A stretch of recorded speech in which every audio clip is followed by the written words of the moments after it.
வயநாடு நிலச்சரிவில் சிக்கி 400க்கும் மேற்பட்ட மக்கள் உயிரிழந்துள்ளனர். தொடர்ந்து தேடுதல் பணியில் ஈடுபட்டு வரும் மீட்பு படையினர் தினம் தினம் அழுகுரலுக்கு இடையிலும் ஆம்புலன்ஸ் சத்தங்களுக்கு மத்தியிலும் உடல்களை மீட்டு வருகின்றனர்.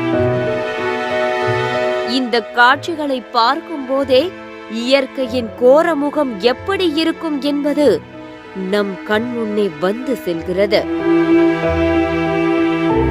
அப்படி முதலில் இயற்கை தனது கோரமுகத்தை காட்டத் தொடங்கிய இடம்தான் பூஞ்சேரி மட்டம் கிராமம்.